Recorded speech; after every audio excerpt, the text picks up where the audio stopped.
Boa tarde, Geraldo.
Oi, pessoal, boa tarde, tudo bem?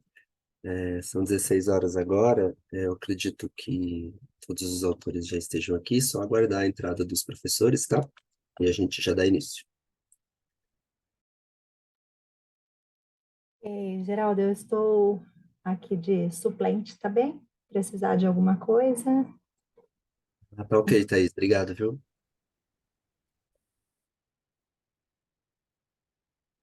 Boa tarde, pessoal. Então, boa tarde, professor, tudo bom? Beleza? Boa tarde, professor. Boa tarde, Senhor. Tudo bem? Tudo já, professor.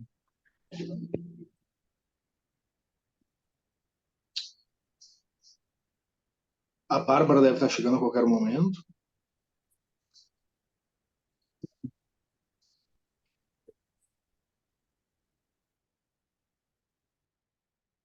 Acho que esperamos mais uns 2 minutinhos e aí começamos.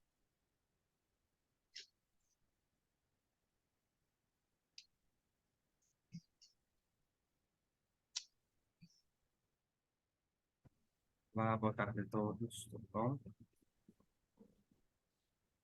Boa tarde.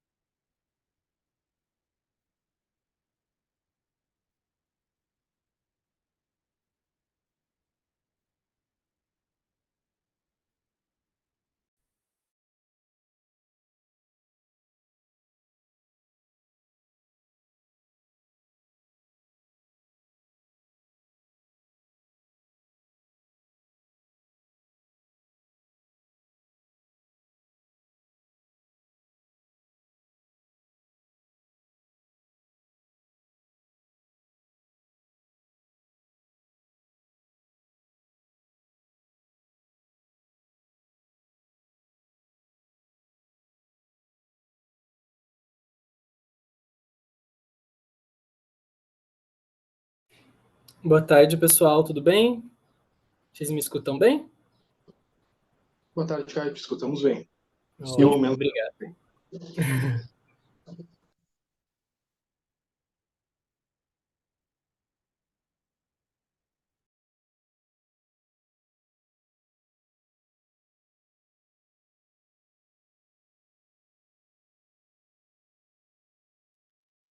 Professor, o senhor chegou a falar com a professora Bárbara? Senão eu mando uma mensagem aqui para ela. Eu mandei uma mensagem para ela, ela falou que tá entrando já em seguida. Será que ela está com o link? Atrasou uns minutinhos ali, mas que deve estar a qualquer momento aí, eu acho. Não sei, espera mais um minuto, senão podemos começar, eu acho. Não, é tranquilo, a gente tem.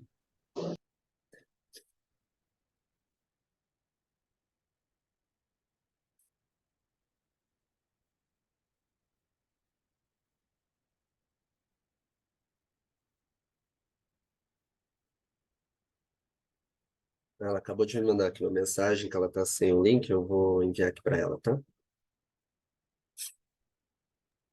É verdade, quando a gente não aparece nem como autor, nem como moderador, tem que catar lá na programação o link.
Bom, já passei aqui para ela, só a gente aguardar, tá?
Thaís, a professora, acho que ela está com alguma dificuldade operacional para abrir o Zoom.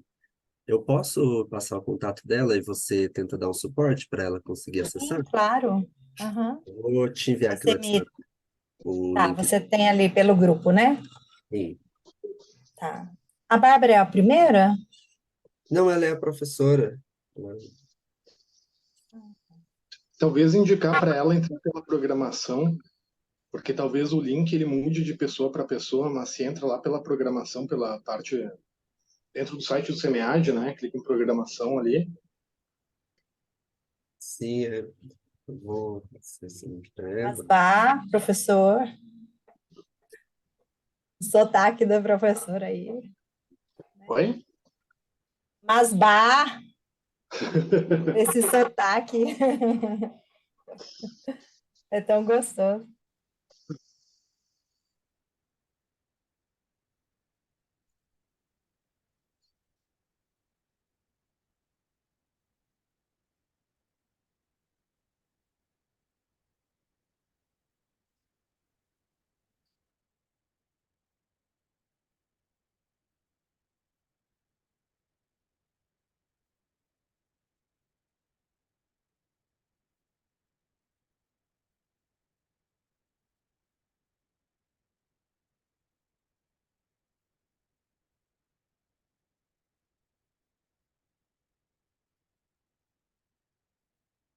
Bom, pessoal, a Thaís já está em contato aqui com ela. Eu passei uma outra forma para ela tentar entrar. Aí vamos ver se dá certo. Mas eu acho que a gente pode ir começando, né, professor, por conta do horário.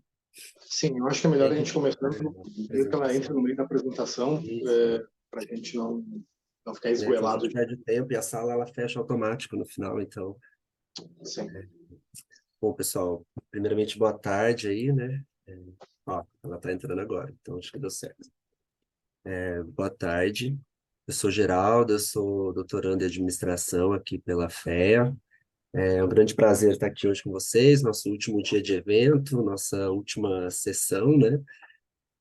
A sessão de hoje da área aqui de estudos organizacionais, com o tema Organizações Não Convencionais. Nós temos o privilégio de ter dois moderadores, a professora Bárbara Eduarda, da Universidade Federal de Pernambuco, e o professor Lucas Casagrande, da Universidade Federal do Rio Grande do Sul. Nós temos três trabalhos aqui para serem apresentados, e o primeiro deles, tá? Para a gente já ir bem rapidinho, é História, Saúde e o Organizar da Cidade, a trajetória da Santa Casa da Misericórdia de Fortaleza, de autoria de Carlos César de Oliveira Lacerda. Eu vou compartilhar aqui o vídeo do YouTube, tá?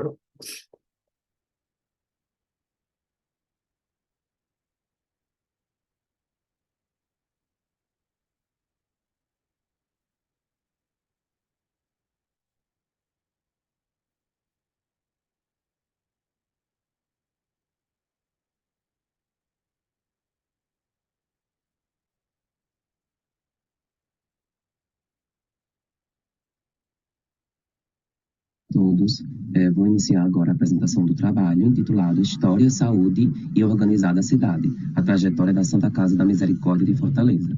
Esse trabalho é de minha autoria, eu me chamo Carlos César de Oliveira Lacerda e sou professor da Universidade Estadual do Ceará.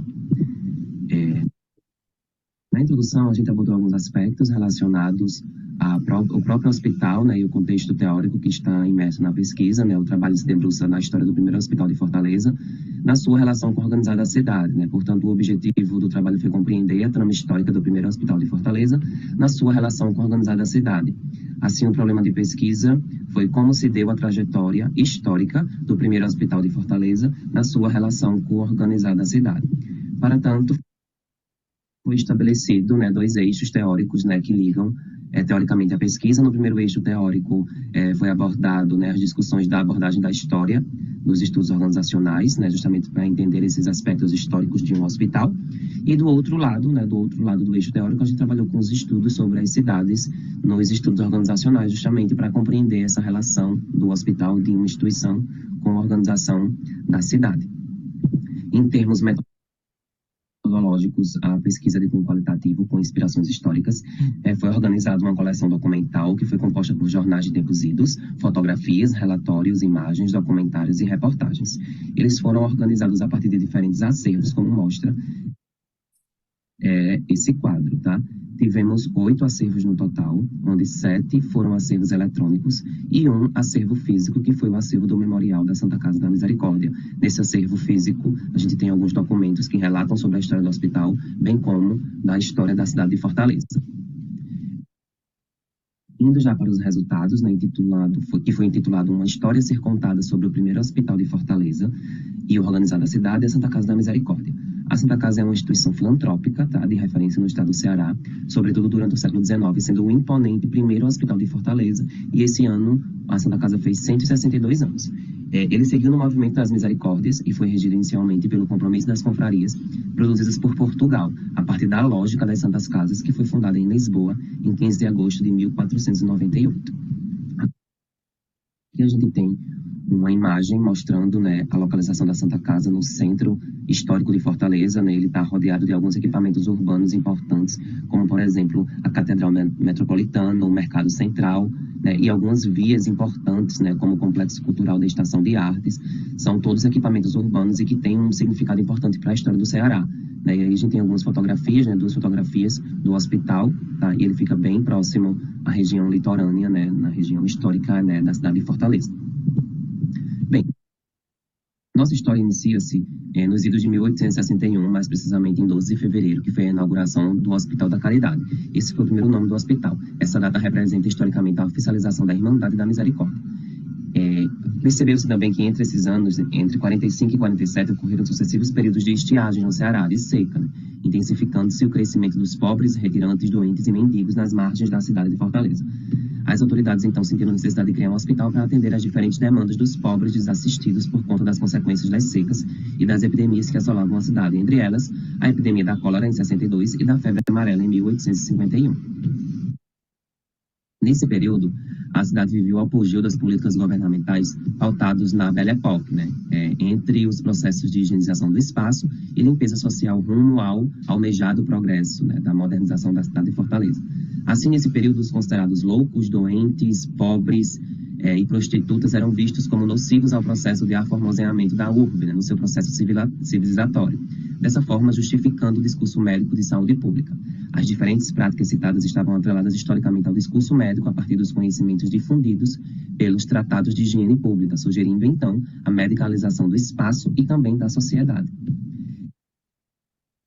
Nesse contexto histórico, né, a gente traz aí esse documento que é o Asseio da Cidade, a partir da criação do Código Municipal de Posturas, né. Ele refletia a forma correta de se portar na cidade de Fortaleza, além de questões relacionadas à qualidade dos produtos para consumo e à higiene, né, o asseio que se deveria ter na cidade, ou seja, a asepsia dos próprios espaços públicos.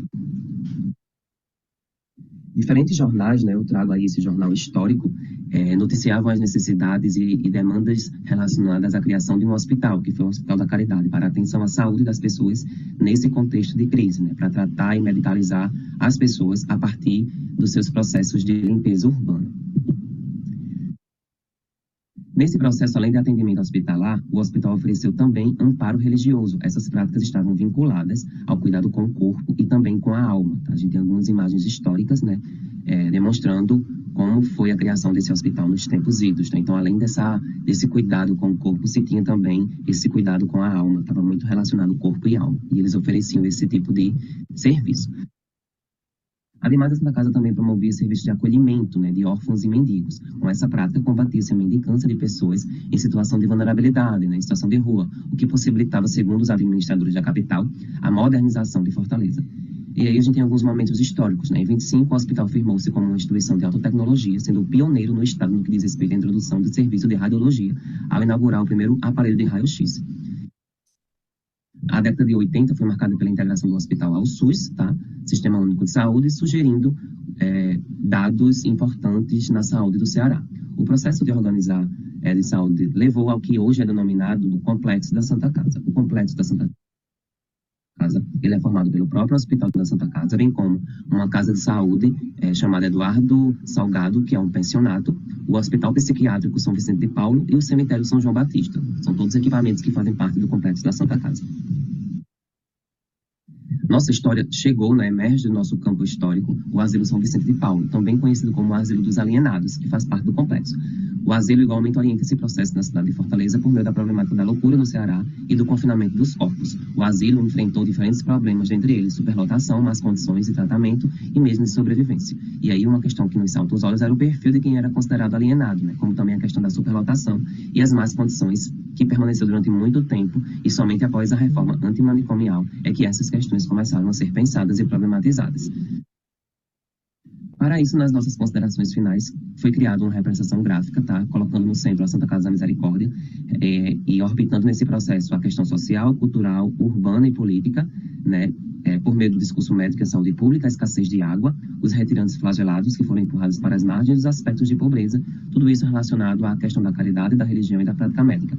E isso se relacionando com o próprio organizado da cidade de Fortaleza, Como que se deu essa relação? Por meio de práticas de higienização social e limpeza urbana na Bela Época de Fortaleza, e aí a criação desse asilo, para empurrar e confinar essas pessoas consideradas loucas e alienadas.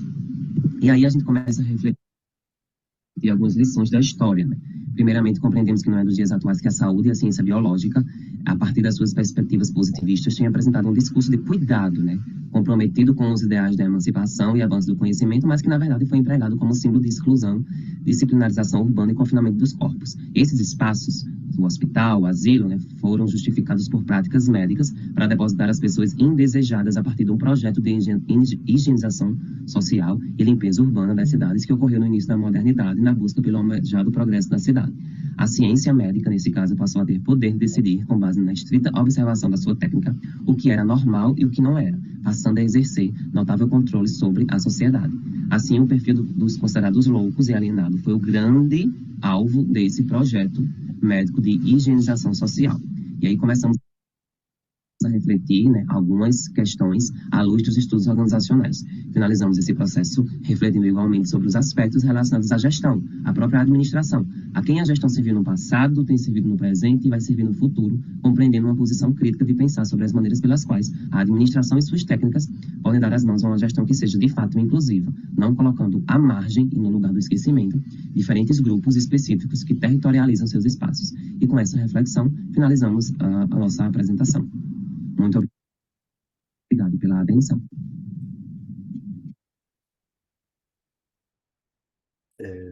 Professor Lucas, professora Bárbara, passo a palavra para vocês fazerem os comentários. Beleza.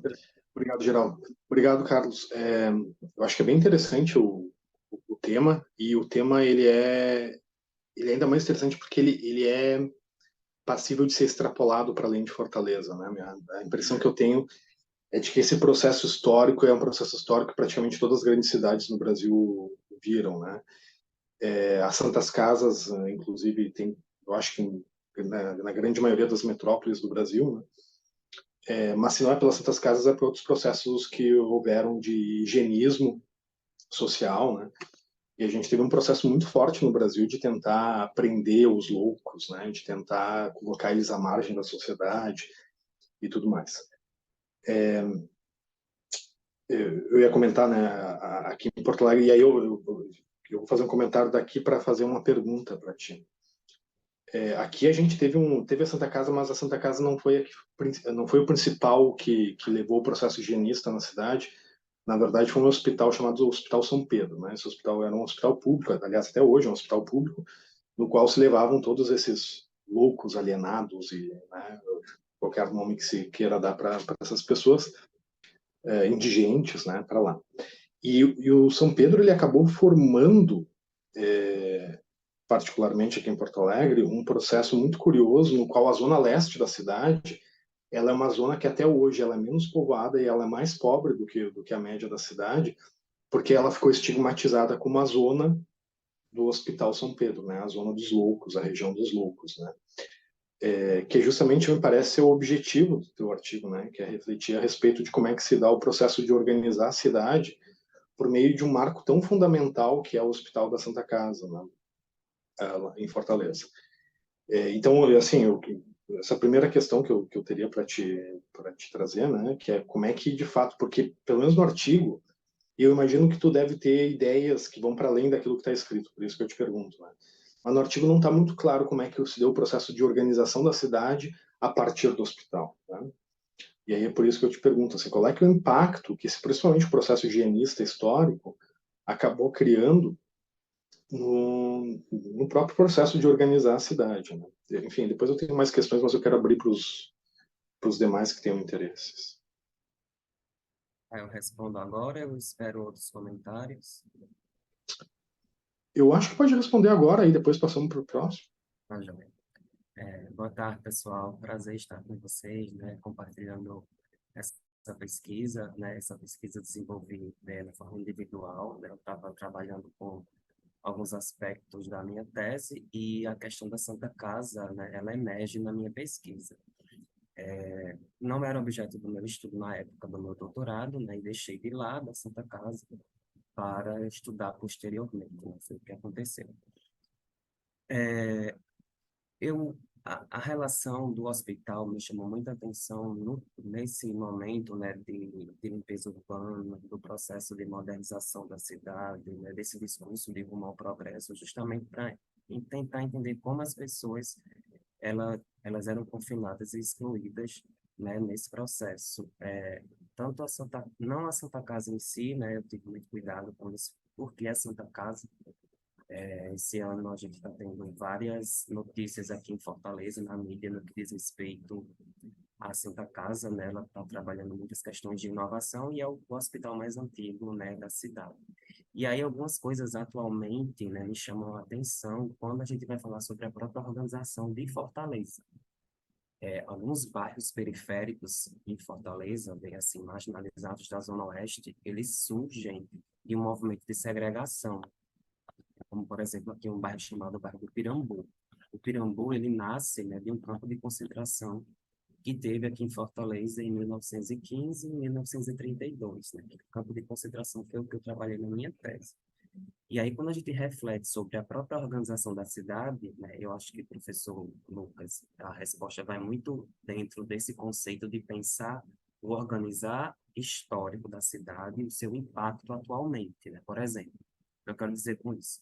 Em 2019, Fortaleza foi chancelada pela Unesco como Cidade Criativa do Design. Ela recebeu esse título de cidade criativa. E aqui a gente tem alguns projetos criativos, né? Um desses projetos é a criação de um distrito criativo numa comunidade marginalizada, que é a comunidade do Poço da Draga. E aí, quando você pega o projeto, né, de Fortaleza criativa, está muito na mídia, né, os bares estão colocando, esse bar é um bar criativo, né, para chamar o turismo.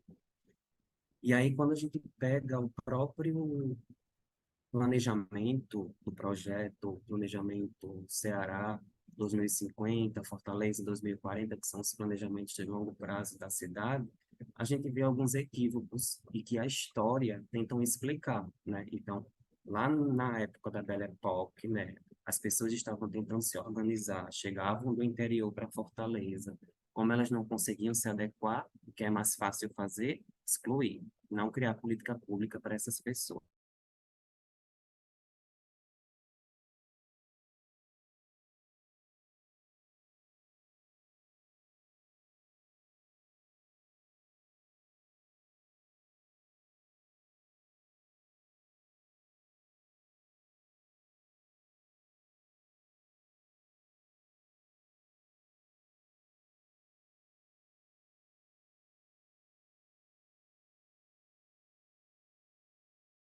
E o projeto valoriza aquela região.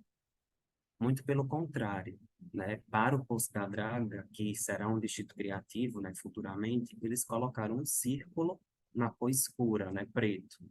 Ou seja, invisibilizando de novo essa história. O Poço da Draga é uma comunidade de mais de 100 anos, né? E a gente está fazendo a mesma coisa que a gente fez lá atrás, excluindo, né, a história dessas pessoas. A gente fez um levantamento em uma outra pesquisa e a gente descobriu que lá ferve cultura, lá ferve empreendedorismo, né? E o poder público, juntamente com a iniciativa privada, não potencializam essas regiões, coisa que aconteceu no organizar da cidade nos tempos da Belle Époque e que foi perdurando até os dias atuais. Era mais ou menos essa relação, essa reflexão que eu quis fazer com a própria organização da cidade. Eu recebi algumas críticas no que diz respeito a essa nomenclatura do organizar da cidade. A gente utiliza uma epistemologia de processos, né, do Cooper, Open Mind, né, campo aberto para trabalhar com esse organizar da cidade, que essa cidade não é mais estática, né? A gente entende a cidade nesse processo como uma organização, mas que é uma organização aberta, né, para compreender os seus processos. E me chamou muita atenção essa coisa de não falar somente do hospital em si, né, do seu processo histórico, organizativo, mas sim como isso influenciou a formação desses bairros, a formação do centro, né? O próprio centro começou a se remodelar e o hospital ele foi um equipamento urbano para definir esses processos. E hoje a gente vê um erro, né, que foi cometido no passado, sem reparo histórico, e que hoje a gente só propaga, né, esse erro sem pensar sobre política pública urbana de inclusão, excluindo mais uma vez esse processo. E lá na mídia a gente continua com uma cidade bonita, criativa do design. Não sei se eu respondi, mas é mais ou menos nessa vertente. Beleza, legal. Eu acho que temos mais uns minutos. Não sei se a Bárbara ou algum dos presentes quer levantar alguma questão. Ô, Carlos, já posso perguntar, assim, é rápido, viu, Carlos? Primeiro, parabéns aí pelo seu trabalho e ao pessoal daqui da banca, é um privilégio estar aqui com vocês, professores, colegas, alunos, hein? Ô, Carlos, uma pergunta específica. A comunidade tem a mesma percepção que você conseguiu trazer na inferência do seu trabalho? Bem, professor. Inclusive, eu sou aqui professor da UES e o nosso diretor do centro, né, ele é um dos provedores mó da Santa Casa. E nem as pessoas não têm essa noção porque olha somente com um olhar positivista, né, gerencial, de inovação. Realmente a Santa Casa está passando atualmente por esse processo de inovação, ela está crescendo muito nesse sentido, mas não se tem um olhar mais crítico político, né? Então, se nem os administradores conseguem ter essa percepção, né, quanto mais a comunidade. Eu tenho muito cuidado ao falar sobre isso, porque as inferências que eu tento fazer são reflexões para a gente refletir não sobre o que aconteceu no passado, mas para a gente pensar a partir de agora, né? Sobre políticas públicas, né, de inclusão, de organização e como um instrumento, né, que é um instrumento organizacional, ele pode ser importante, né, para favorecer ou excluir ainda mais esse processo, né? Então, realmente a gente não vê isso, essa percepção da comunidade. Eu trabalho, né, eu venho de uma vertente histórica, né, então os meus estudos são todos dentro da abordagem da história, no contexto dos estudos organizacionais, e aí a gente tem que ter um certo cuidado com essa coisa da história, né, porque a história ela é uma narrativa, é uma história sobre alguma coisa, né? Eu não estou trabalhando aqui com memória, eu estou trabalhando com a história dita oficial, que a gente também tem que problematizar, né? Problematizar as nossas fontes históricas.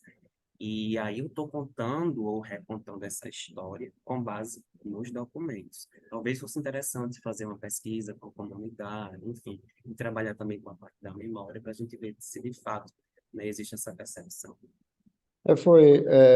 Só perdão aí pelo meu comentário.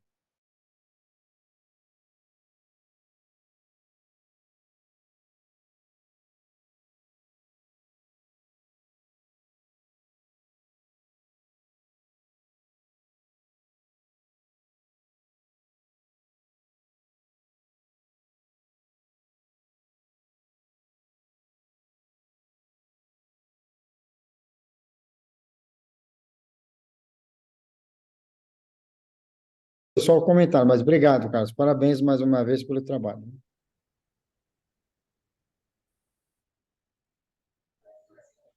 Eu posso comentar? Claro. Na verdade, eu queria fazer uma pergunta. É, eu, eu não sei se eu, não sei se é uma questão da abordagem histórica em si, mas eu refletindo assim sobre essa abordagem, sobre esse objeto, A sensação que eu tenho é que os agentes que organizam, eles ficam meio que em segundo plano, comparado aos fatos. Tipo, aconteceu isso, abriu isso, fechou aquilo, organizou isso, mas quem faz a sensação de que ficam... Não aparece muito. É como se o processo de organizar, das negociações, das disputas e tal, é, não aparece muito. Aí eu queria que você comentasse, Carlos, se foi o recorte do artigo ou se é uma cara.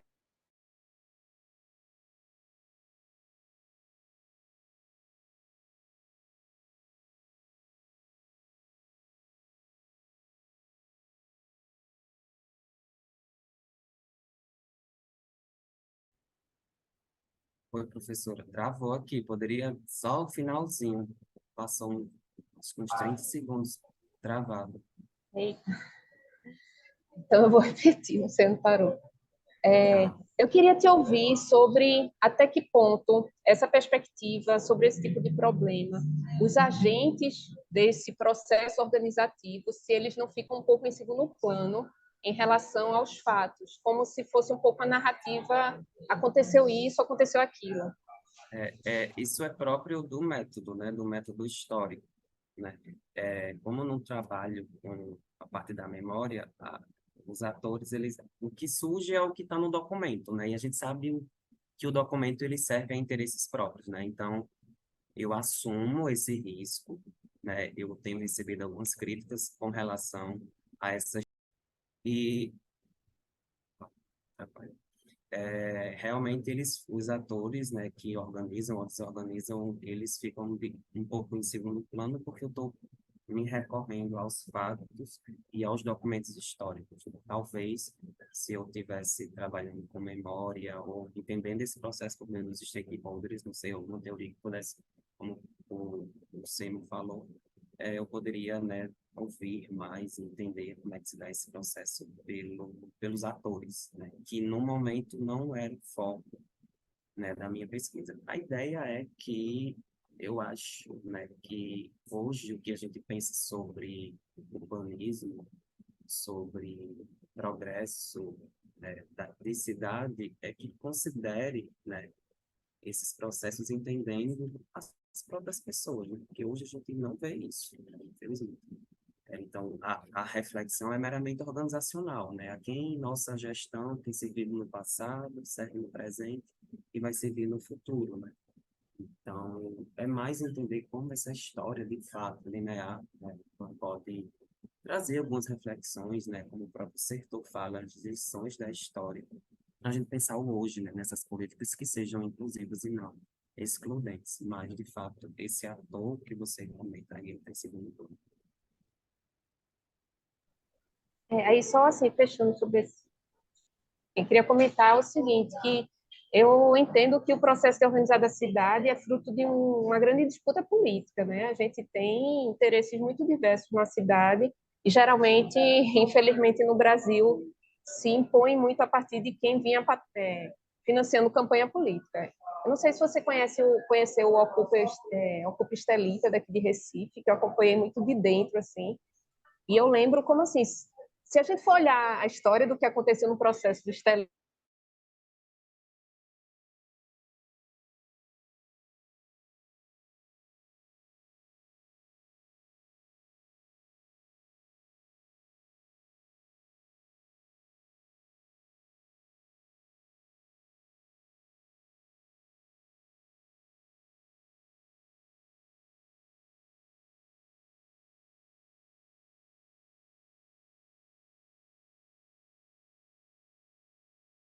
seca, né? Fugindo da seca e ficava nos lugares.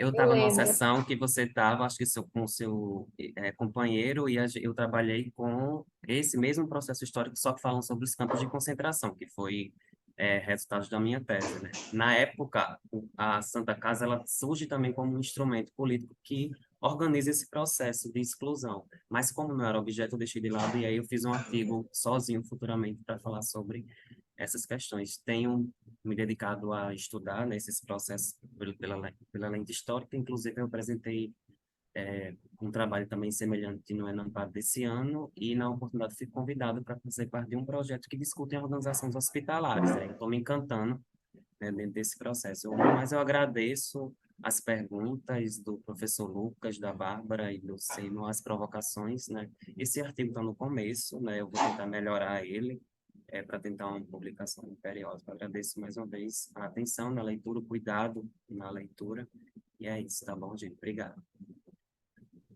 Pessoal, agora é minha vez de fazer aquela parte chata, de interromper e tal, né? É muito legal a apresentação, Carlos. Eu tinha uma pergunta também, mas aí se der tempo lá no final eu faço, tá? A gente já até extrapolou um pouquinho. Eu vou passar para a próxima apresentação, do artigo intitulado Gestão Ordinária e Cotidiano, Contribuições aos Estudos de Organização e Gestão para uma Outra Administração, de autoria do Caio Lucas da Silva Rosa, com uma pequena, bem pequena participação minha.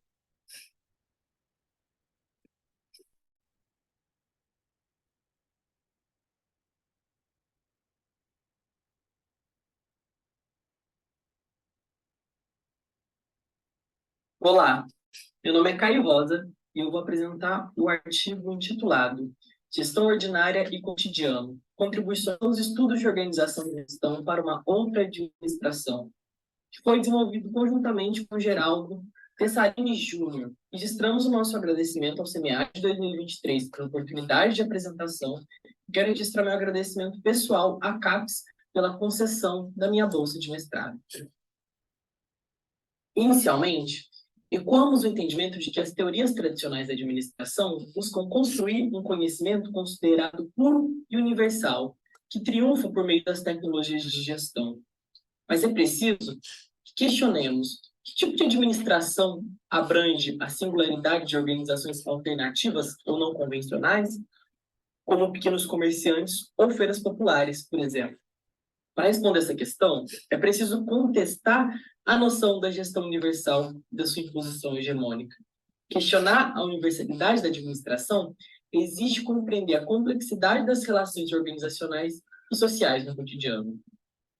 Assim, neste trabalho, nós buscamos discutir a gestão ordinária do cotidiano como forma de questionamento e produção de conhecimento em estudos de gestão de organizações, contribuindo, assim, para os estudos de organização e gestão a partir do conceito de gestão ordinária e da sua afirmação no cotidiano. Uma limitação do escopo dessa apresentação, quero apenas mencionar que na segunda sessão, Cotidiano e sua organização, discutimos o modo com que os estudos sobre o cotidiano mostram que ele é um espaço de criação, com múltiplas temporalidades e racionalidades. Conforme abordamos, Heller, Lefebvre e Certeau destacam as transformações do cotidiano e a resistência no dia a dia. Já na terceira sessão, conceituando a gestão ordinária do cotidiano, tratamos da gestão ordinária como uma outra gestão, uma abordagem que vai além dos parâmetros gerencialistas hegemônicos e direciona seu foco para o cotidiano dos gestores comuns dos negócios populares e ordinários. Com isso, chegamos à nossa proposta, ilustrada por meio da figura 1, produção do conhecimento segundo a administração universal e a gestão ordinária do cotidiano. A gestão ordinária não busca negar a administração, mas significá-la e ampliar suas possibilidades. Essa abordagem desafia ontologias que limitam a compreensão da gestão como um conhecimento estabelecido, normatizado e neutro. Na administração tradicional, a produção de conhecimento é construída por meio de grandes narrativas formalizadas, frequentemente encontradas em revistas de negócios, periódicos científicos e manuais. Essa produção do conhecimento é caracterizada por ser estática, não ultrapassando os limites da manutenção do atual modo de produção e vida social. A abordagem tradicional da administração está vinculada às técnicas e procedimentos adotados por organizações corporativas e hierarquizadas. Ela desenvolve teorias fundamentadas como dominantes, focadas na maximização dos rendimentos, fluxos e procedimentos dessas organizações. O papel dos pesquisadores nessa abordagem é o de construir teorias que visem contribuir para a manutenção desse modo de produção. As estratégias referem-se às ações planejadas e inovadoras por organizações pertencentes ao modelo de organização hegemônico. Essas estratégias são formuladas a partir de uma posição de poder, são centralizadas e visam alcançar objetivos específicos de controle do espaço, do tempo e das práticas sociais pela hegemonia. Por outro lado, a produção de conhecimento na gestão ordinária, no cotidiano, ocorre de maneira tácita e dinâmica. Essa abordagem está ligada às práticas e experiências cotidianas não formalizadas nas instâncias tradicionais e de produção do conhecimento. A gestão ordinária permite que a produção de teoria seja um processo dialógico, por meio de negociações com o objeto empírico das organizações ordinárias. Essas trocas são alimentadas pelas experiências de pessoas comuns. O papel dos pesquisadores nessa abordagem é o de questionar, criticar e construir novas teorias que não tenham uma performatividade como foco. Nesse contexto, as táticas são utilizadas como forma de ação por indivíduos que se encontram em uma posição de desvantagem ou subalternidade. Essas táticas são empregadas para resistência ou negociação, para contornar ou subverter as estratégias impostas pelos poderes dominantes. São descritas pela criatividade e adaptabilidade, surgindo a partir das necessidades específicas do cotidiano. A abordagem da gestão ordinária é contra-hegemônica e se desenvolve por meio de um processo que visa a construção pelo questionamento. Os estudos sobre a gestão ordinária ampliam a sua compreensão e promovem abordagens mais contextualizadas e inclusivas da administração. Mas entendemos que é possível e preciso ir além. É necessário que as pesquisas em administração adotem uma agenda contestadora que contemple formas alternativas de organização, estudando formas populares, coletivas e igualitárias de gestão do trabalho e da vida social, como economia solidária e o cooperativismo de plataforma, inclusão de interseccionalidades, considerando gênero, raça, classe, idade para entender a exploração, marginalização e descriminalização. Gestão do trabalho informal, investigando as práticas de gestão ordinária e micronegócios informais. Influência das peculiaridades brasileiras, explorando como as particularidades sociais, culturais, políticas e econômicas influenciam as práticas de gestão ordinária e políticas públicas. Interdisciplinaridade, aproximando a gestão ordinária de outras áreas do conhecimento, como filosofia, geografia, psicologia, antropologia, economia. Aspectos culturais e identitários, investigando como a gestão ordinária influencia na construção de culturas, ritos, mitos e significados nas organizações. Esses tópicos eles abrem caminhos para pesquisas futuras, promovendo uma visão mais inclusiva e contextualizada da realidade organizacional. A título de conclusão, compreendemos que questionar a administração é abrir espaço para novas interpretações e significados. Devemos construir a gestão, eliminando as ontologias que limitam e, assim, permitir com que surjam novos significados do que é gestão. A gestão não deve ser vista como algo fixo, normatizado e imutável. Ao contrário, sua ressignificação expande possibilidades, superando limitações da administração tradicional. Precisamos ir além da administração sistêmica e contingencial que naturaliza a realidade social. Agradecemos a atenção, estamos à disposição para o debate.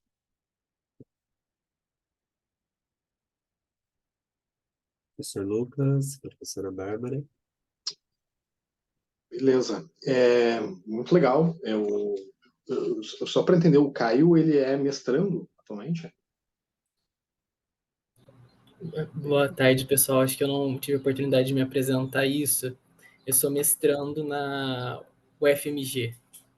Legal. Então eu vou apresentar algumas coisas no espírito de tentar, porque eu imagino que mais para frente tu vai querer melhorar, ou talvez seguir um doutorado, alguma coisa assim. Então eu vou apresentar algumas críticas construtivas, espero eu. Tá? Eu acho que a revisão, o tema é muito bom, o tema é maravilhoso, a revisão me parece muito bem, mas eu acho que assim, e eu gosto particularmente muito do formato de ensaio, que é o formato que tu buscou ali, que eu acho que é um formato que falta, né? A gente tem porque tem um negócio que acontece muito na administração, em estudos organizacionais pelo menos, que é as pessoas acham que pelo ensaio não ter objeto, ele é inferior, mas na verdade ele dá mais trabalho, ele é mais complicado do que muitas vezes, do que tu catar a coisa. E aí, às vezes, para lidar com isso, tem muitos autores que acabam usando os dados secundários totalmente relevantes para formar o argumento deles, que eles podiam fazer muito melhor sob o formato de ensaio. Então, eu acho um formato maravilhoso, principalmente para a temática. No entanto, agora vem a parte que eu quero apresentar as críticas. Eu acho que a primeira questão é que todo ensaio, ele por definição tem que ter um argumento claro e coeso e assertivo, né? Ele tem que ter, tu tem que conseguir sair. Eu li o artigo, eu vi a apresentação e eu tenho uma ideia do argumento que tu quer apresentar, mas ele não é um argumento claro, né? Então eu acho que precisa de uma formulação mais assertiva do argumento, né?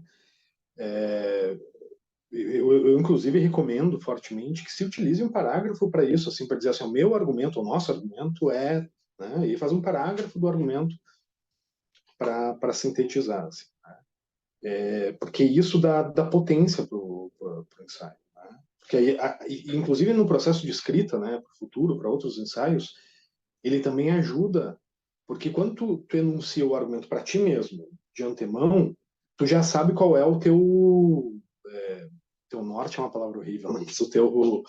O teu referencial, aonde que tu quer chegar. Então tu sabe o que tu precisa escrever para chegar naquele ponto, né? Então eu acho que ajuda bastante.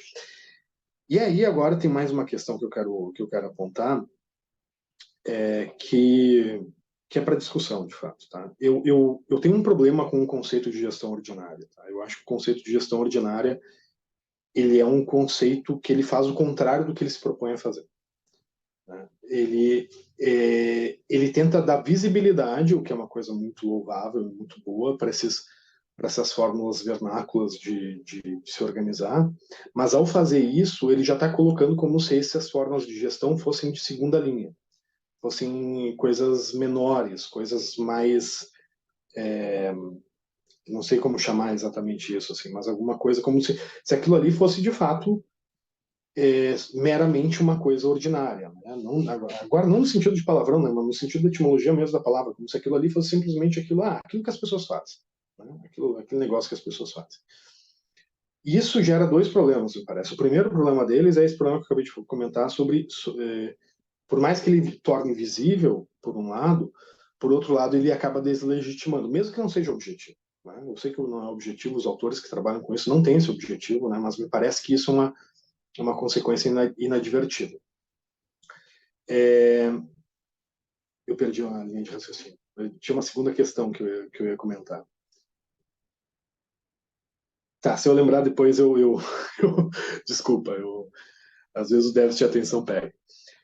Mas, enfim, o meu ponto todo da questão da gestão ordinária é que eu acho que existem conceitos mais interessantes para lidar com isso, né? Eu gosto muito do conceito que o Illich usa, eu já falei isso numa outra sessão, de vernáculo, né? De organização vernácula.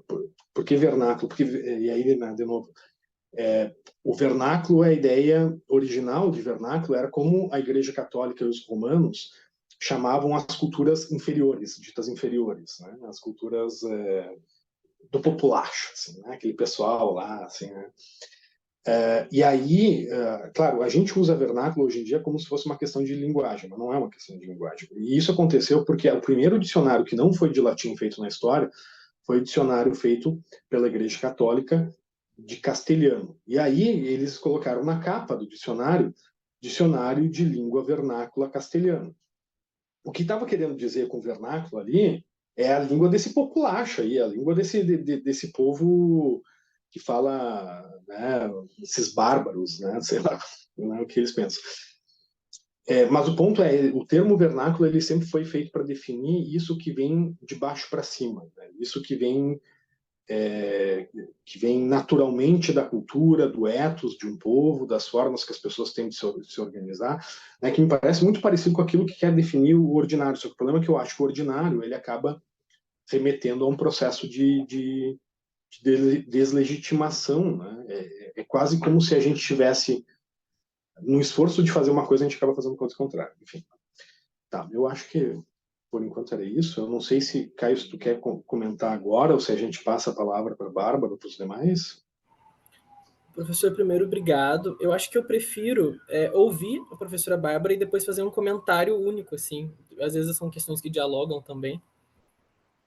Beleza.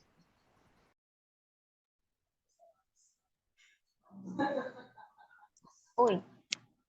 Eu abri meu microfone e consegui. Tá aberto. Tá. Sim. O que eu vou falar tem a ver com o que o professor falou agora, então acho que é melhor falar antes mesmo de responder, porque respondi de uma vez.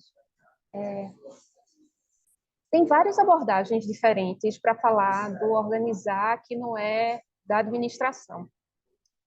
E eu também tenho essa impressão de que, quando se fala em gestão ordinária, se coloca... Enfim, existe a gestão, como que é a da administração, e existe a ordinária. Sendo que tem outros autores que eles falam que existe o organizar, e a administração é um tipo de organizar dentro da diversidade que existe no mundo. Eu, particularmente, gosto mais dessa abordagem. E assim, me parece muito dicotômico, gestão ordinária.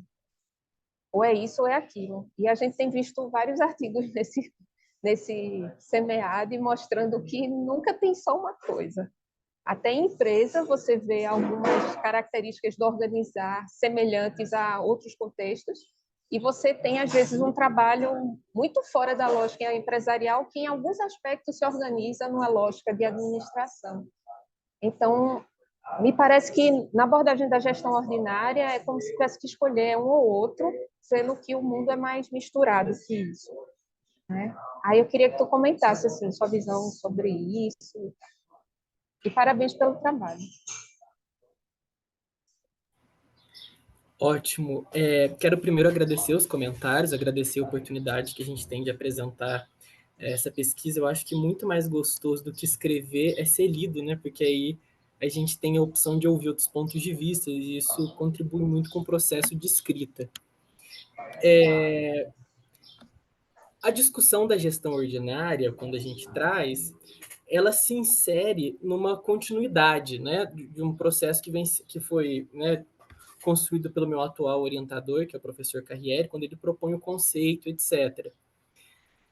Mas o que é interessante, isso dialoga muito com a questão que o professor Lucas coloca sobre a construção do ensaio, porque a proposta dele da gestão ordinária já nasce de uma pesquisa empírica. E aí as contribuições que vêm na sequência, adotando, né, dialogando com o conceito de gestão ordinária, uma gestão menor, são pesquisas, em sua maioria, pesquisas empíricas, né? E elas seguem nessa tendência. E aí, isso do argumento central também do ensaio é interessante, porque me parece que a gente entende um pouco melhor o argumento passado o processo já de escrita, assim, dessa primeira versão. Porque é uma tentativa de, visto que essas contribuições têm seguido sempre no sentido da pesquisa empírica, de como aplicar o conceito, né? Na verdade, aplicando o conceito, a gente tenta dar um passo atrás e dizer, não, então, antes de pegar e tentar aplicar o conceito de gestão ordinária realizando a pesquisa empírica, a gente vai fazer um esforço ensaístico de tentar propor como deve ser a construção do conhecimento nesse processo, assim. Quem são os agentes que a gente tem que olhar, qual é o tipo de narrativa que a gente tem que olhar, qual é o tipo de conhecimento que a gente vai valorizar. Eu acho que isso a gente precisa deixar mais evidente, assim, qual é o argumento, que é tentar contribuir com a percepção de como é esse processo de construção do conhecimento, puxando mais esse fio que não aparece bem no pano de fundo, de como que a gente pretende encarar o processo de construção de conhecimento. As questões que a professora Bárbara traz também são extremamente pertinentes, assim, a tentativa de propor um modelo, ainda mais quando a gente faz isso, né, num arquétipo, assim, numa imagem, tem esse risco, né? A gente, às vezes, de tentar se fazer entender, a gente corre esse risco de limitar, né? Como se existisse, então, dois tipos de administração. E acho que isso é uma questão até para pensar como a gente vai apresentar. A gestão ordinária, ela busca puxar um pouco mais no sentido do que está justamente em aberto, não tanto do que está proposto no modelo, assim. Pensando não como essa outra gestão que, então, ela é uma gestão mais popular, enfim, essa de enrijecer esse modelo, mas sim deixar mais em aberto. É a gestão do que está diferente do modelo que a gente recebe do que é a administração, esse modelo estadunidense que a gente recebe, dos manuais do que é administração, que os grandes revistas de negócio dizem para a gente do que é administrar, e mostrar mais o que está aberto enquanto possibilidade, assim, olhando para o campo das organizações populares. Eu acho, então, que talvez a gente tenha que jogar mais luz nesse sentido, assim, né? De dizer que o argumento é como pensar a produção de conhecimento e sinalizar mais que a gestão ordinária ela está mais aberta, né? A gente não quer cometer o mesmo pecado que a gente está acusando, né? De trancar a gestão ordinária num modelo. São questões assim muito pertinentes para a gente pensar no nível da exposição, né? Como a gente vai expor essa ideia. Continuo à disposição para mais alguma questão. Eu só queria comentar uma coisa rápida que eu esqueci de comentar. Eu também tenho um problema com o termo gestão, porque às vezes a gente não está descrevendo gestão. A gente está fechando quando a gente fala que alguma coisa é gestão, quando na verdade é um processo organizativo, né? Porque gestão ele já pressupõe um certo nível de verticalidade e um certo nível de tecnicismo vertical, que às vezes não é o caso, que às vezes que pode ser utilizado até de uma forma secundária pela organização do estudo, né? Mas a gente acaba reduzindo, e aí a gente acaba caindo no mesmo pecado que a gente está criticando, assim, no mesmo problema que a gente está tentando se contrapor. Né? Tem mais alguém que queira... É que eu não sei aonde no sistema eu levanto a mãozinha bonito igual vocês aí, mas eu posso fazer uma pergunta, professor Lucas, para o Caio? Claro, claro. Ô Caio, dentro da sua busca aí e na confecção desse ensaio teórico, você não achou nenhum exemplo onde a gestão ordinária, comparada com a gestão, vamos dizer, tradicional da organização, ela traz indicadores de sucesso comparativos, né, para você trazer um exemplo empírico disso, que a gestão, entre aspas, ordinária, da forma dicotômica, igual a professora Bárbara colocou, ela não é isso, né? Não é dicotômico mesmo, né? Porque as organizações são organismos vivos, né? Mas você não encontrou uma comparação a partir de indicadores, por exemplo, financeiros, que são os mais utilizados para indicar o sucesso de uma empresa, para falar que essa gestão ela pode ser aplicada? Tem um momento no estudo que a gente tenta recuperar, né? A gente dá uma olhada no que está sendo publicado, usando esse conceito de gestão ordinária, e a gente tenta mostrar aí um pouco do que está sendo feito. E até o momento da construção do artigo a gente não encontrou nenhuma pesquisa assim nesse sentido. Eu pessoalmente desconheço. Pode ser que desde o processo do envio, né, para o SEMEAD, uma coisa tenha sido produzida.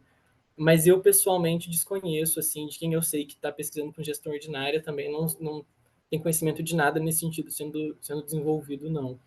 Mas é uma questão interessante para a gente pensar, é uma provocação interessante. Obrigado. Ok. Imagina, parabéns aí. Um excelente Obrigado. trabalho, gostoso de ler. Ótimo, obrigado, feliz.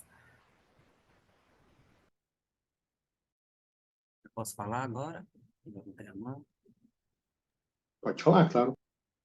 Então, parabéns, Caio e Geraldo, pelo trabalho, né? Eu particularmente gosto muito de discutir um pouco. Já tinha visto, né, que né, o professor já tem trabalhado com gestão ordinária e a minha fala é um pouco parecido com o segundo momento da fala do professor Lucas, né?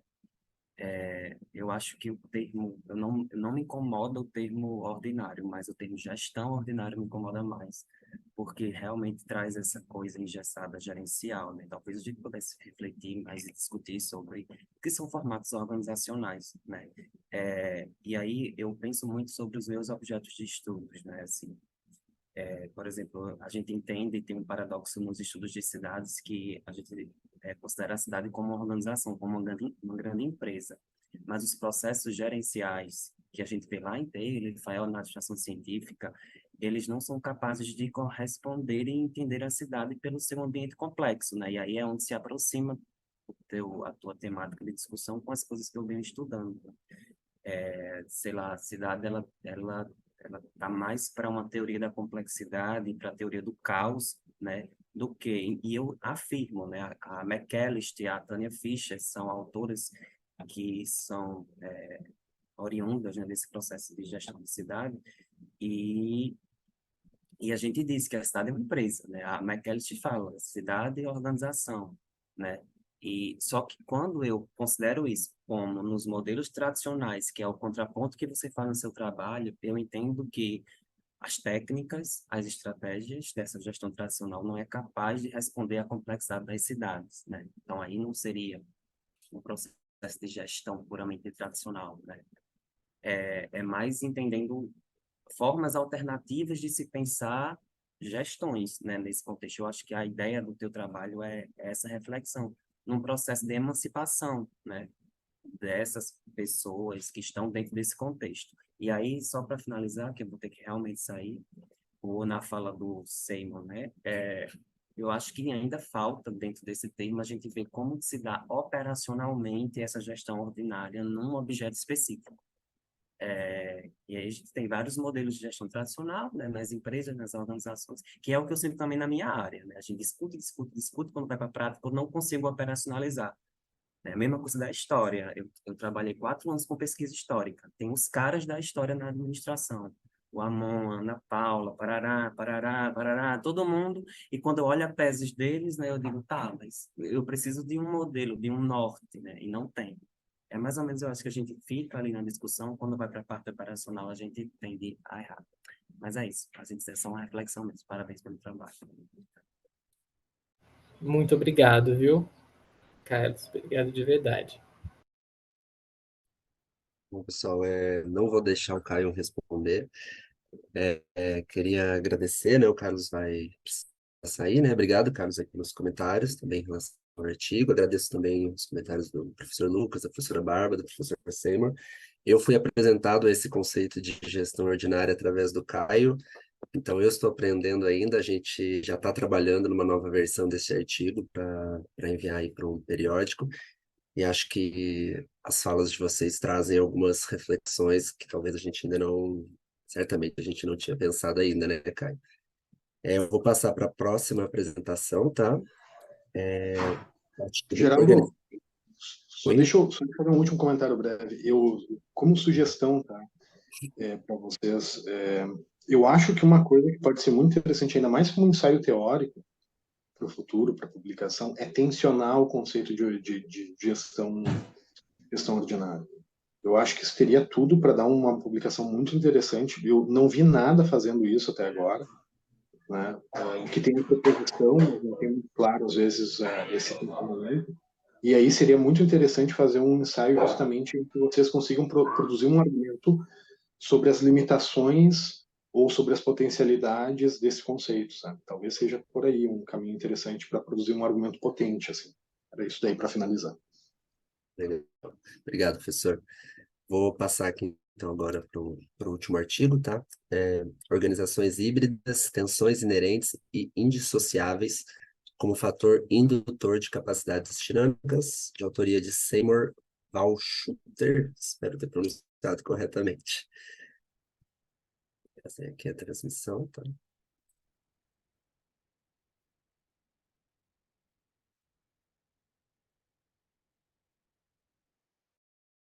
Do SEMEAD, eu vou iniciar a minha apresentação, né? Então segue aqui o compartilhamento, né? Eu vou ter a agenda, ela vai ser rápida nesses 4 itens que estão na tela.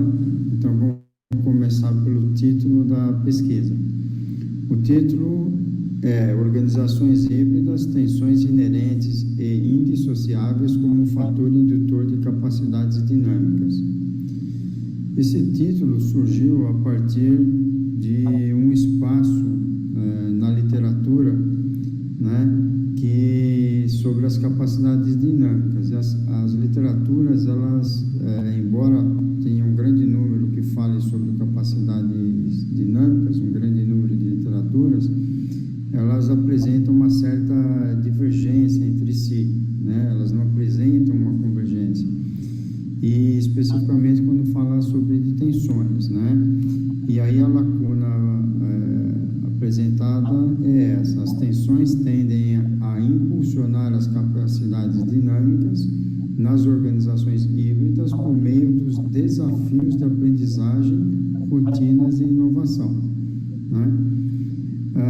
foi o método utilizado? O método utilizado foi um ensaio teórico, mas com um posicionamento filosófico, ou seja, uma epistemologia de pesquisa a partir de uma abordagem central. O que significa isso? Que não foi adotada nenhuma posição extremista, nem para o lado subjetivo e nem para o lado objetivo, mas se tentou fazer uma análise a partir de uma ótica central de posicionamento epistemológico, de acordo com aquilo que a literatura traz sobre a sua própria ótica, né? E qual foi a proposição, né, do nosso trabalho? A primeira proposição é que as tensões inerentes, elas sejam consideradas como indissociáveis dentro das organizações híbridas. E com isso elas podem ser um fator indutor para o desenvolvimento da capacidade dinâmica da empresa, né? Portanto, as tensões, elas são consideradas nesse trabalho como a natureza das organizações híbridas. Ou seja, sem essas tensões, o impulsionamento do processo de aprendizagem nessas organizações, ela perde o sentido da sua natureza, né? Então, essas tensões se caracterizam como o principal fator de desenvolvimento das capacidades dinâmicas, né? A proposição 2 é que essas tensões inerentes e indissociáveis, ou seja, ela não pode ser resolvida. Por quê? Porque as organizações híbridas, elas se encontram em um contínuo entre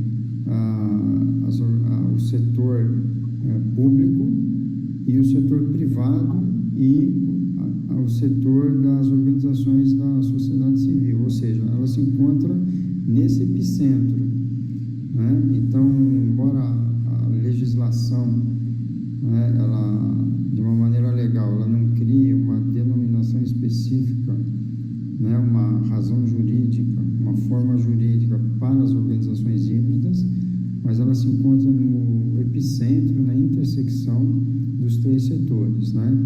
Isso faz com que essas tensões, elas não possam ser eliminadas, porque se elas forem eliminadas dentro das organizações híbridas, as organizações híbridas, ou seja, o hibridismo organizacional, ele deixa de existir. Por quê? Porque essas organizações se transformariam ou em empresas privadas, ou em empresas públicas, ou em empresas surgidas da organização da sociedade civil, como organizações sociais de interesse público, né? Seria uma ONG, né? E aí esse fluxo contínuo de tensões e decisões gerenciais, elas são responsáveis pelo processo de aprendizagem, onde a capacidade enfatiza a necessidade de se adaptar, integrar e reconfigurar as competências de infraestrutura interna dessas organizações, né? E aqui a gente apresenta um modelo teórico, né? Uma característica, mais um framework, para falar a verdade, onde as capacidades nas organizações híbridas, elas passam pelas tensões inerentes nessas 4 dimensões da aprendizagem, pertencimento, desempenho e tensão de organização. A partir daí, gera essa categorização de mecanismos de aprendizado e governança do conhecimento, comportamento e habilidades de inovação e mudança, e processos e rotinas da busca por essa inovação. E aí as capacidades dinâmicas, elas se tornam evidentes e provocadas por esse processo gerencial motivado pelas tensões, né? E aí esse circuito, ele se retroalimenta nessa direção. Aí, qual é a contribuição esperada aí, da pesquisa, né? Primeiro, no campo teórico, onde foi identificado que a natureza das organizações híbridas, como organizações possuem tensões inerentes e indissociáveis, né? Caracterizando assim como o principal indutor do desenvolvimento das capacidades dinâmicas dessas organizações.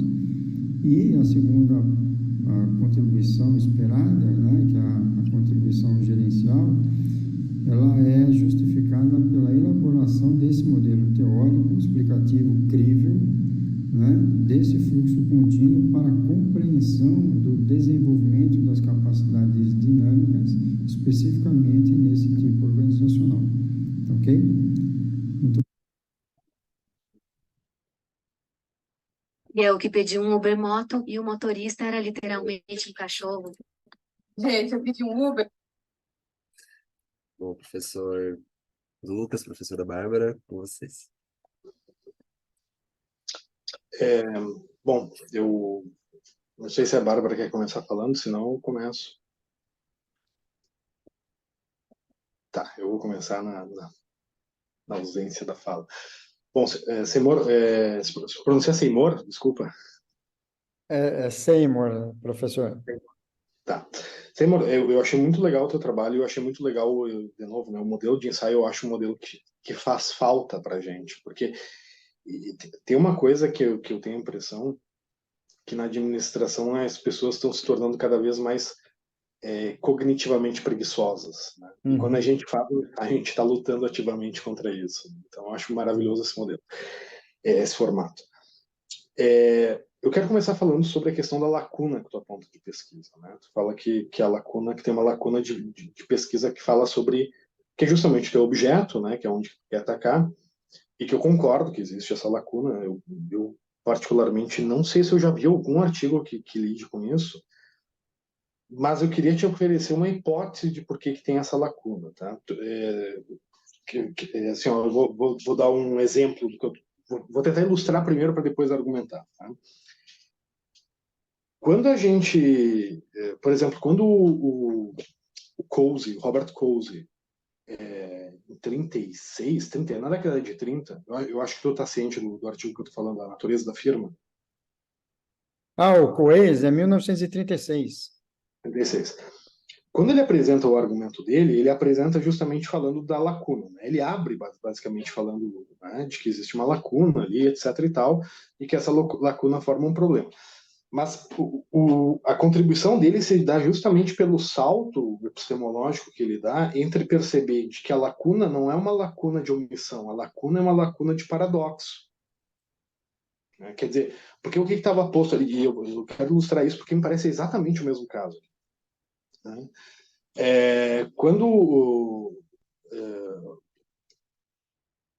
Vamos lá, né? Porque na teoria neoclássica, ou na teoria clássica da economia, a tendência seria, então, isso antes do Coase, né?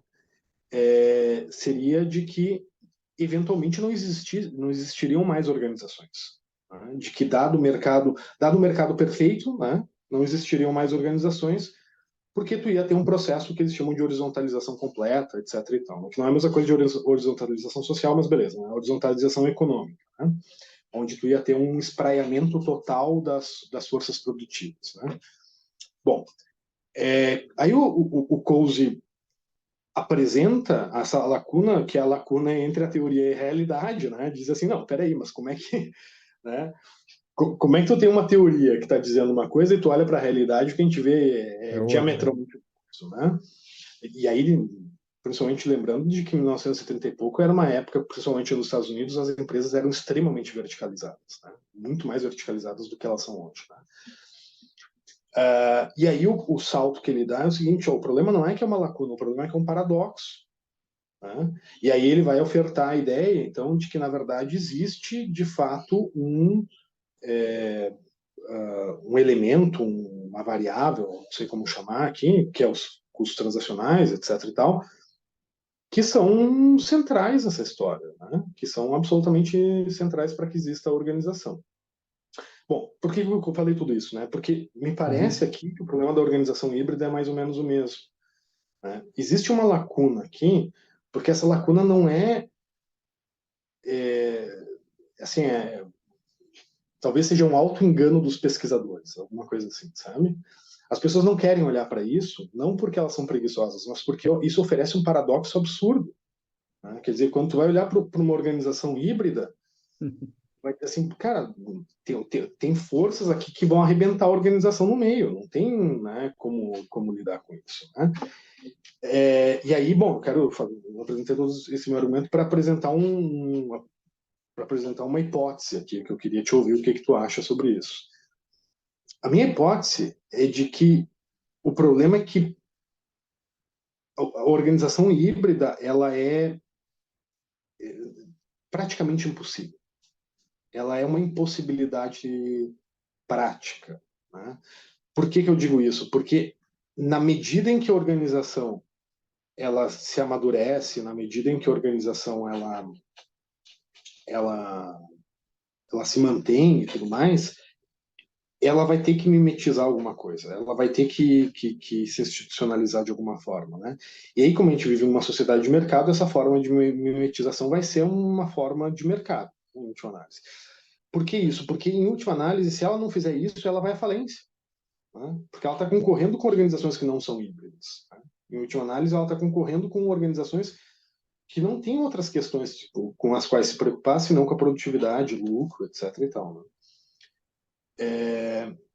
Então, enfim, eu quero te ouvir, assim, mas a minha hipótese é essa, assim, de que esse tipo de organização, esse tipo de pesquisa, ela é uma lacuna, porque senão a gente vai ter que admitir para nós mesmos de que o mercado ele produz uma impossibilidade organizacional, sabe? E eu acho que isso é psicológica, cognitivamente horrível, assim. Eu vou até anotar, eu estou anotando, viu, professor? Possibilidade organizacional. Enfim, só para fechar então o que eu quero dizer, né? Me parece que as tensões que tu está apontando, elas impulsionam as organizações híbridas a se tornarem empresariais, em última análise, né? Por forças, por imperativos do mercado, né? Enfim, eu quero te ouvir o que tu acha. Não, correto, professor Lucas.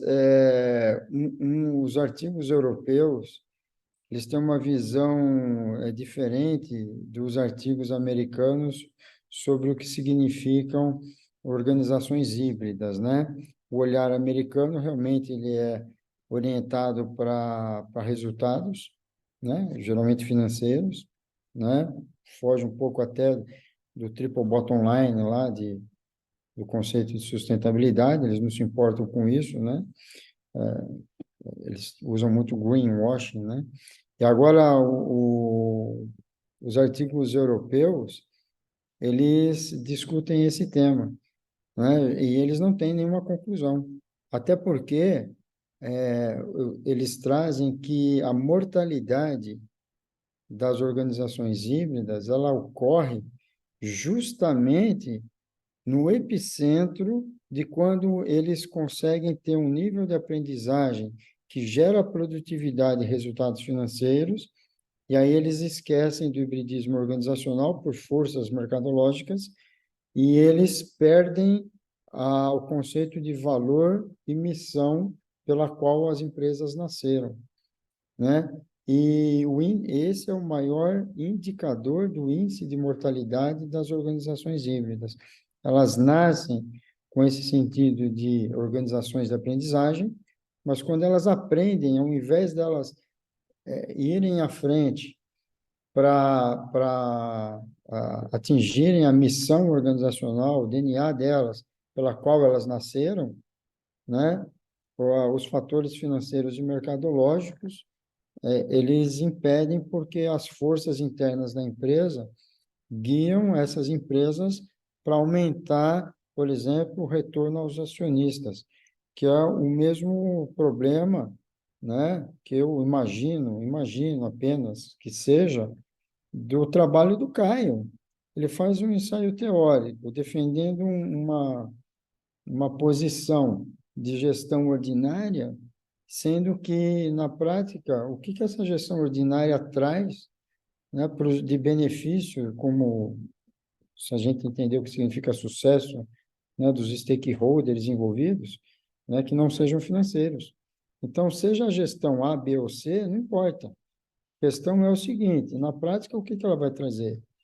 Né? Então, como acadêmicos, a gente pode fazer inferências sobre essas novas formas de gerir, né, coisas, organizações. Mas, na prática, a gente, usando uma cópia da sua fala, né, a gente vai para o mimetismo, não tem como, porque essas forças elas levam. E quando a gente fala de capacidades dinâmicas, as literaturas dizem o seguinte, o contrário, né? Vamos eliminar as tensões. E, de fato, as tensões é justamente o motor propulsor que alimenta as decisões dos gestores a partir do processo de rotinas de aprendizagem. Se elas forem eliminadas, perde a natureza, né, básica do raciocínio analítico de uma gestão. Então, as tensões, elas sempre vão existir, elas não têm que ser eliminadas.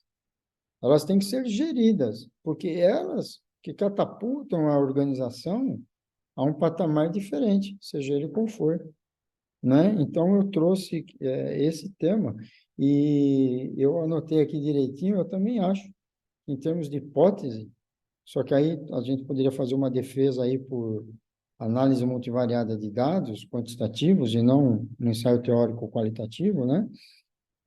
Para defender essa hipótese, porque realmente é isso mesmo, isso aí é uma lacuna ou é um paradoxo?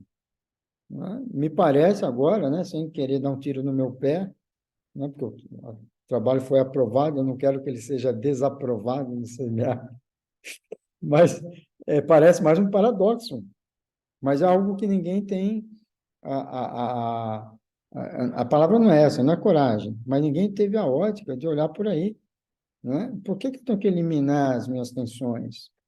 E, ao contrário, elas existem como desafios para catapultar a empresa, né?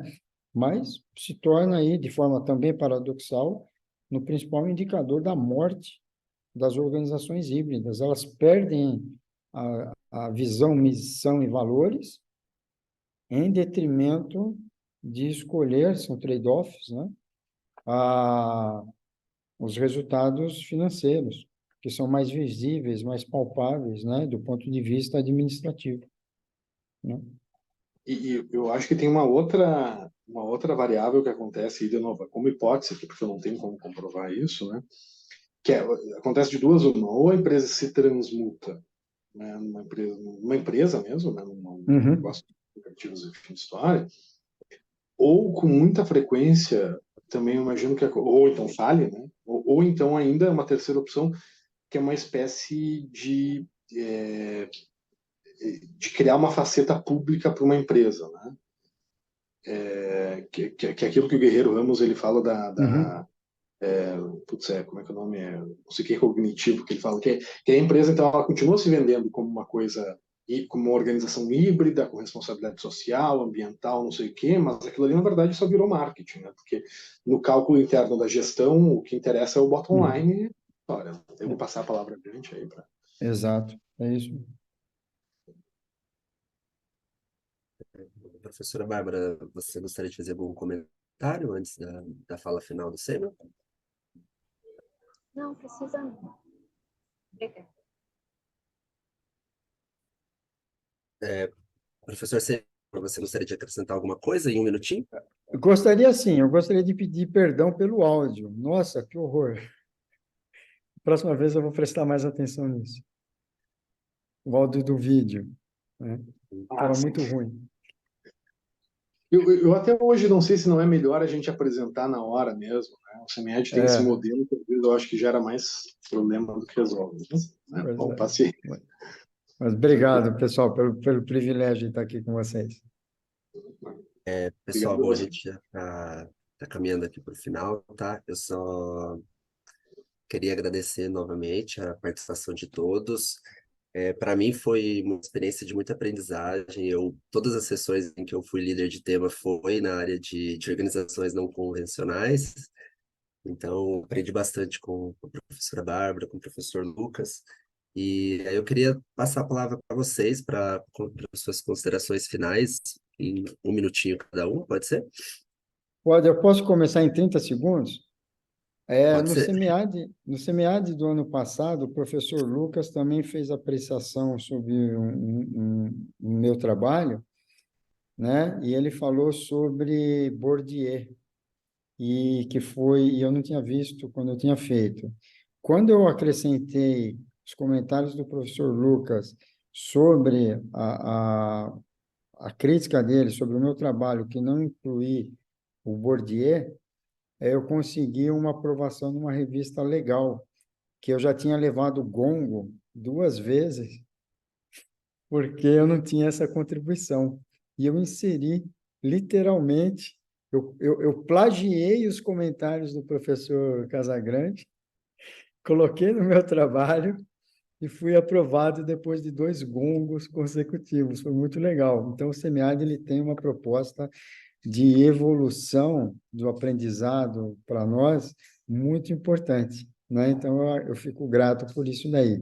Professor Lucas, professora Bárbara, eu estou conhecendo agora, os meus colegas de trabalho aqui também, mas o professor Lucas eu já tinha o conhecimento. Eu fiquei muito feliz de você poder participar novamente nesse debate.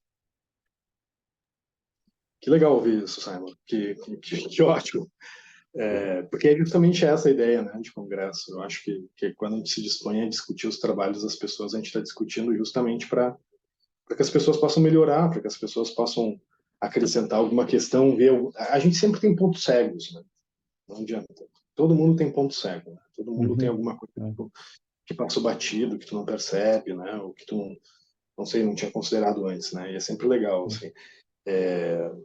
Por isso também eu e a Bárbara apresentamos o nosso trabalho aqui, né? Justamente para ouvir os demais, né? Porque é sempre legal isso daí.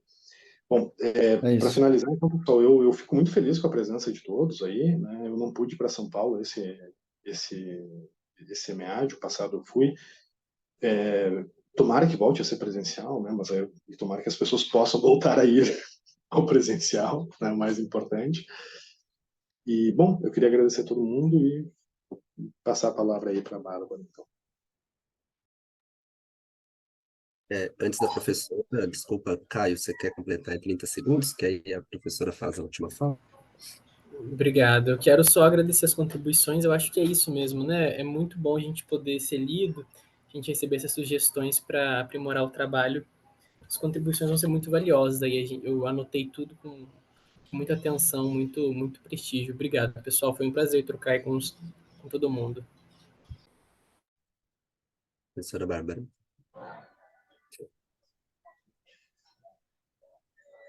Oi, consegui abrir? Eu estou no celular e estou apanhando um pouquinho. Gente, queria Tá agradecer ótimo. todos queria agradecer a todos que mandaram trabalho para o nosso tema e trouxeram essas discussões. Para mim foi muito rico ver pessoas trabalhando com diferentes objetos e diferentes abordagens teóricas. Eu acho que abre muito nosso olhar. É interessante ver como cada abordagem não enxerga algumas coisas, mas joga luz em outras. Então, não acho que tem uma abordagem. Cada um tem suas preferências, né? Porque também tem os interesses. Então, a gente acaba escolhendo a abordagem que nos permite entender a parte da realidade que a gente tem mais interesse em conhecer. Então, para mim, foi muito rico, foi um prazer estar aqui.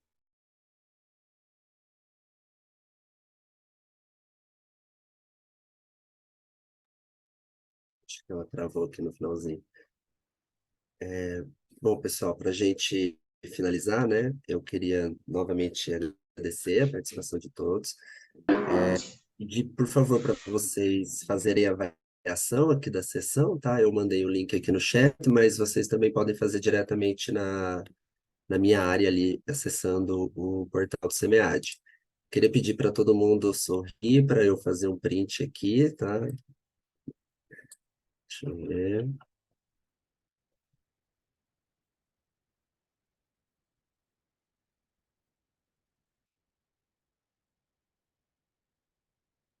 Oi, deu certo. Bom, pessoal, é isso. Muito obrigado pela participação. Espero que tenha sido contributivo para vocês. Finalizamos aqui o SEMEAD, a nossa última sessão. E acho que ano que vem estaremos todos de novo. Espero que todo mundo em São Paulo, presencial, né? Conheci a professora Bárbara lá, foi um grande prazer. E até o ano que vem, então. Pessoal, Correto. valeu Muito obrigado. um Até logo. e até a próxima. Muito obrigado, pessoal. Tchau, tchau. Boa semana.